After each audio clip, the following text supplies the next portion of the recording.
người của nó thì được từ Africa.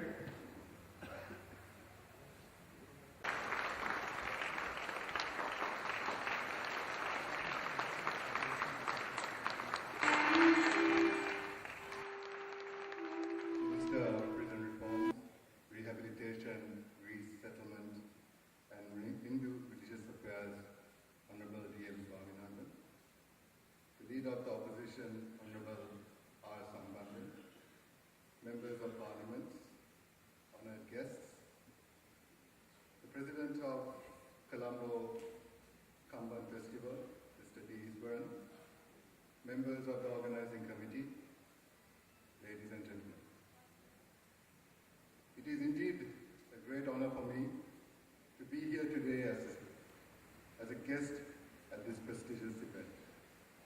A festival that celebrates the rich culture, history, and literature of the Tamil people.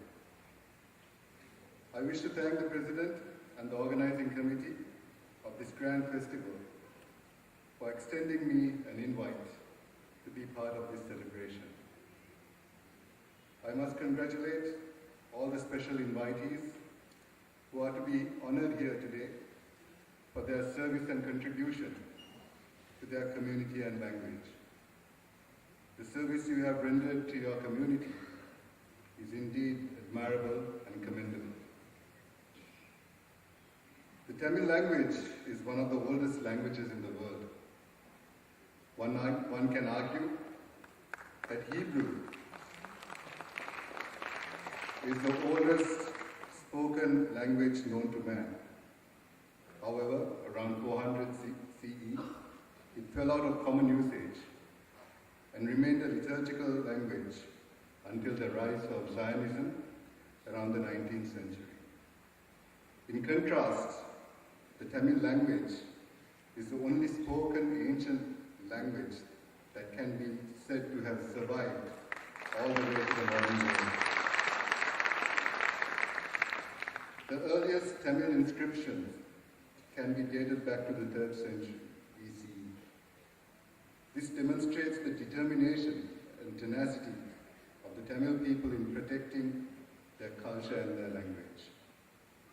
South Indian philosophers, writers and poets such as Kampan are the reason why Tamil literature has survived throughout these centuries. Their teachings, writings, inscriptions and verses preserve the language. If one walks around the streets of Jaffna, it is evident of how much importance is placed upon literature by the Tamil community of Sri Lanka. While many communities have statues of national heroes and political leaders, in Jaffna the statues are predominantly of South Indian philosophers and renowned poets. Tamil literature in Sri Lanka dates back to the Chola kingdom in the 11th century.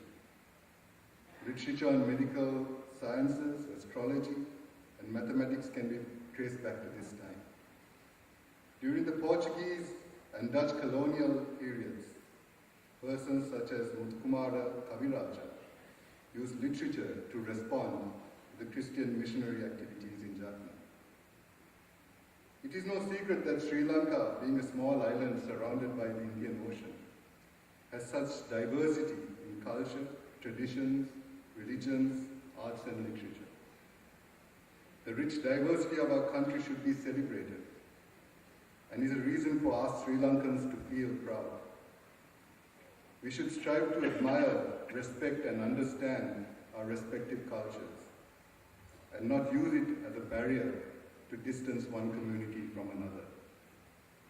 I am a Sinhalese and a Buddhist, and while I am proud of my heritage, it does not stop me from admiring and wanting to learn of other cultures. It does not stop me from visiting a kobil, a mosque or a church.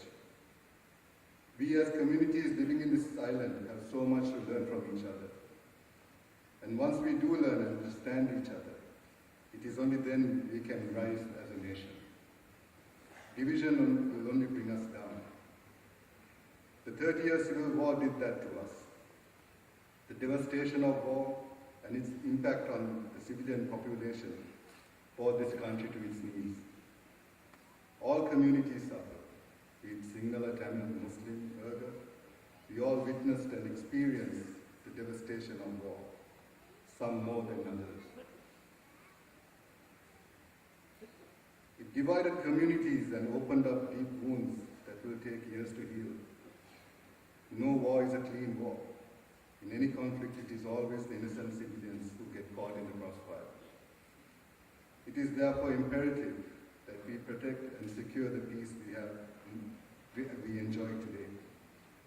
I am well aware that though the guns are silent, the wounds are still raw.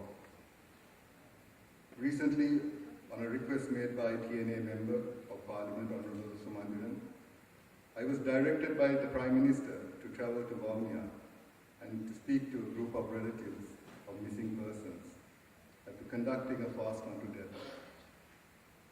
On arrival to Vavuniya, I was met by TNA Member of Parliament Honorable Charles and DIG of Police Banyu Range. We proceeded to where the fast was conducted. And after 2 hours of discussions, I managed to convince them to temporarily suspend their fast. While I understand their frustration and anger of not being given answers, I cannot begin to understand the pain they feel to have lost a loved one and not know what has become of him or her. Similarly, there are thousands of families of soldiers who are missing in action, some known to have been captured, but are now missing without a trace. All these families need answers and closure. Investigating missing relatives is no easy task. Some cases may take a few weeks, some may take a few months, and others might take a few years. It is hard to give a definite timeline as when answers can be given, but I can assure you we shall do our utmost to give the relatives the answers they seek as soon as possible. The government is also in the process of establishing the Office for Missing Persons to assist relatives of missing persons. Some have voiced skepticism and concern over the establishment of the OMP, but I believe it's a step towards the right direction. The government, under the leadership of President Sirisena and Prime Minister Wickremesinghe, is committed to national reconciliation. However, the path to reconciliation is long and arduous, but it is a path we must take. We are in the process of releasing land held by the military in the north and east, without endangering national security. Since January 2015, the military has released 33,584 acres to the displaced people in the north and east, and is in the process of releasing another 3,000 acres. Recently, President Sirisena gave over ownership of 100 houses built by the Sri Lankan Army to the displaced people in Jaffna.